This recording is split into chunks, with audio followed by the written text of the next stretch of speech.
What is going on, everybody, and welcome to the channel. This is The Blip, the show in which I cover news, highlights, and events from the world of tech. Now, let me give you a quick rundown on the stories I'm going to cover for you today. Microsoft Duo 3 may be changing its design. Intel is releasing a 6 GHz CPU. The Samsung Galaxy S23 official renders have leaked, and we know what it's going to look like. But the first story I want to get into will be Apple is developing a touchscreen for its MacBook. Okay, we'll get into that. But before we dive into that, I want to thank you for taking your time out to watch this channel. If you are new to this channel, please do me a huge favor and consider subscribing to this channel. Also, hit that like button as well. I am Jamocha, and this is Sounds Nerdy. As I said, all the stories I will be covering for you today will be found on my website at soundsnerdy.com, where I curate tech news from around the web and aggregate it on one website at soundsnerdy.com for you in one convenient place. All right, so let's get into the first story here. Apple developing touchscreen Macs that could debut in 2025 with the new MacBook Pro. This is a story from 9to5mac.com. So Apple is apparently planning a reversal of one of its long-held beliefs of the Mac. According to a new report from Bloomberg, Apple has a team of engineers actively working on touchscreen Macs. It could release a new MacBook Pro with a touchscreen support as soon as 2025. Now, obviously, that is a big reversal from Mac. We know they had their iPads which are touchscreens and their phones obviously are touchscreens, but their MacBooks have never had touchscreens, and that's one of the things that I've always wanted Apple to do. I don't own any Apple products, but I felt that Apple needed to go into that direction. But I had a reason why they didn't get into it, and I'll get into that a little bit later. So Apple moves reversing course on touchscreen Macs. Thus far, Apple has resisted bringing touchscreens to the Mac lineup. Steve Jobs was famously opposed to the idea. Jobs called it an ergonomically terrible idea. Touch surfaces don't want to be vertical, he said in 2010, around the time of the iPad's introduction. After an extended period of time, your arms want to fall off. I kind of disagree with that from Steve Jobs. I don't know if he's actually ever had the chance to actually use a touchscreen computer. You don't actually sit there the whole time touching your screen the whole time you're on there. You scroll when you need to touch the screen. You go back to your keyboard and get the mouse or your touchpad. You cycle through all of those options, and I find having a touchscreen on a laptop is very beneficial. I love it. I can't go without it. So I don't know if Steve Jobs ever used one. So I think if he actually took the time to actually use one, he would probably get a different feel. Touchscreen Mac Pro in the works. As part of its effort, the company is testing the MacBook Pro with touchscreen capabilities. Apple is considering releasing this as soon as 2025, but there are ongoing deliberations inside the company that could impact that timeline. The MacBook Pro revamp being tested inside Apple retains a traditional laptop design that includes a standard trackpad and keyboard. The difference, of course, is that the screen would support touch input and gestures, just like the iPad or just like the iPhone and iPad. If the company decides to move forward with launching touchscreen Macs, Bloomberg says that the technology could eventually expand to other models in the lineup as well. All right, that's pretty much all the story here. But yeah, again, that would be a huge reversal for Apple to allow touchscreens on their MacBooks.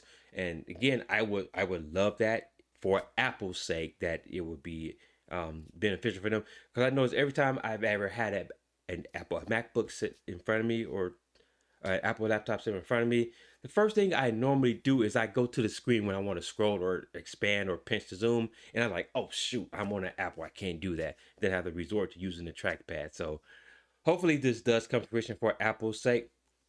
But this also brings in a bigger question. Is Apple changing on some of its core practices?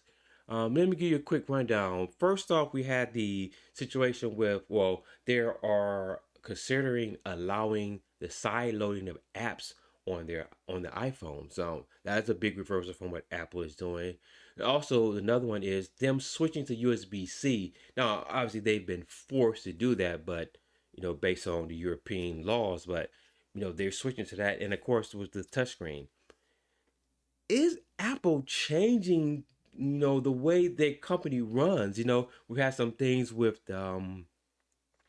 what's going on with the App Store and commission or whatever. So Apple could be changing to adopt to more modern um, practices.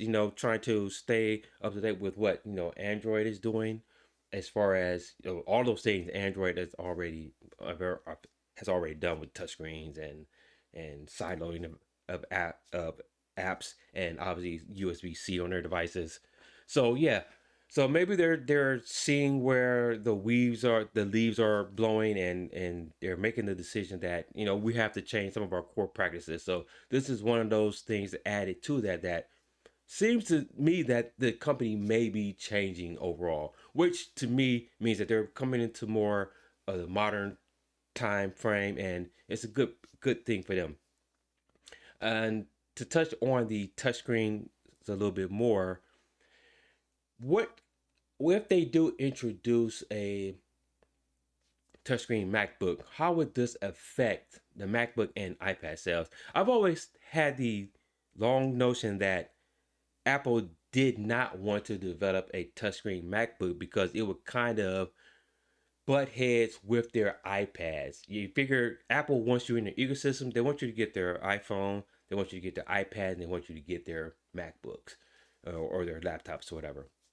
If you get a iPad and then you also have a MacBook that's also a touchscreen, they could kind of butt heads. I think some Windows and maybe Android users would consider switching more readily to Apple if they had a laptop that was touchscreen, capable. That would kind of help. I think some people transition over to Apple a little bit, but I think that they've pushed back on that notion for a while because I think that it could butt heads with their sales a little bit into their iPads or their MacBooks, considering that their iPads are very capable, machines that are capable of doing a lot of what the MacBooks could do. So you could conceivably just get one or the other, one or the other. But if you have MacBook with a touchscreen and iPad with a touchscreen, again, you could probably just get one or the other, as opposed to what their current ecosystem is now, is that you have to have an iPad that is a touchscreen and a MacBook that is not a touchscreen. So we'll see if this comes to fruition. We'll probably hear a little bit more about this later this year, or probably more around 2024, as this is probably still 2 years away. But that is interesting, all right, in itself. So let's move on to the next story. Official Galaxy S23 Ultra and S23 images leak ahead of Samsung's launch. So this is a story out of 95 Google here. So about a week or so ago, maybe less than a week, we got pictures of the just the S23 normal model that leaked, and so now we have the 23 Ultra and the 23 Plus. So following the batch of images of the Galaxy S23 showing up online earlier this week, official images of the Ultra and the 23 have arrived. Excuse me. A publication based in Netherlands posted what appear to be official marketing images of the 23 Plus and the Ultra, showing off the two phones in all four main color variants, as well as from every angle. So these colors include Phantom Black, Cotton Flower, Botanic Green, and Misty Lilac. The Galaxy S23 Plus is depicted as exactly what it is, a larger version of the standard 23. The device has a clear iPhone inspiration going on with its polished, flatter sides, though that design is distinctively Samsung and feels familiar. Excuse me, I can't talk. And feels familiar compared to the company's past several flagship launches. So you can see here in the pictures here that it does have a more rounded feel. It does give you the little bit of that iPhone look. But again, with these smartphones nowadays, if you're not talking about foldables, you either can go square or you can go more rounded. So there's not much wiggle room as far as the body. The only thing you can pretty much change is the camera layout, the bezel, the chin, and where you put the camera placement, stuff like that. The details. But as far as the phone shape, it's not much room you can do with that. So you can see here the four colors that they have here. Let's take a look at the Ultra. You see that the Ultra here is a little bit more boxy. Looks like the Note devices. It looks like the 22 Ultra before. A nice evolution between Samsung's previous Ultra phone is that this time around, the Galaxy S23 Ultra comes in the same four color variants as the rest of the lineup, so that's good. For the Galaxy S22 Ultra, as one example, the phone was available in black, green, burgundy, and white colors, while the rest of the S22 lineup included pink and purple. So the difference was even more obvious in the Galaxy S21 Ultra, which was only available in black and silver. So good to see that they're are coming with a more cohesive color scheme, so you don't have to worry about different colors around the different lines. So it makes it a little easier. Should be easier for manufacturing as well. Samsung is set to launch the Galaxy S23 on February 1st. And of course, that will be at their Samsung Unpacked event where we will get the full details and the official um, unveiling of the devices. I should plan on streaming that event. I'll just give you the live stream of that event. I have to just check my schedule. So if you want to stay tuned to this channel right here, I will have that for you. Again, with reservations open now to allow interested customers to secure their place in line and get up to $100 in credit with their pre-order. So reservations are free and hold no commitments either. All right, so that is all the news about that. Let me know what you think about the S23 images here. Do you like the design? Do they need to change anymore or change anything else about it? Just let me know your thoughts down below in the comments. All right, moving on. Intel 6 gigahertz Core i9 13900KS is already available at Newegg. Not really too much worried about it being available. I want to get to so the i9 13900KS is not an entirely new chip. It's a Raptor Lake chip with the same hardware setup as the Core i9 13900K, featuring 8 P cores and 16 E cores, adding up to 24 cores and 32 threads. The 13900KS claim to fame is that it slightly increased clock speed, whereas the iCore 939K P cores tops out at 5.8. The 139KS can hit 6 gigahertz, so 6 gigahertz is obviously insanely fast. Intel says this special edition CPU is bent at higher quality than the 13900K, which allows it to eke out an extra 200 megahertz. The 150 watt base power requirement is 25 watts higher, and there is a new extreme power delivery profile that enables that up to 320 watts with an ICC max at 408. That's a lot of power for a modest increase in clock speed.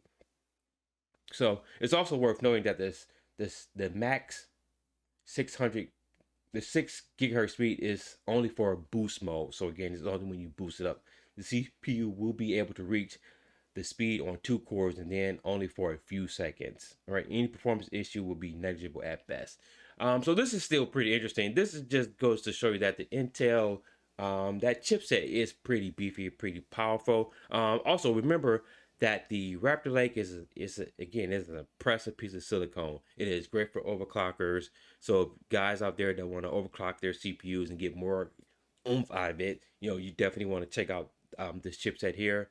Remember that the 13900K was already pushed to 9 gigahertz already. Obviously, they had to use liquid nitrogen to get that there.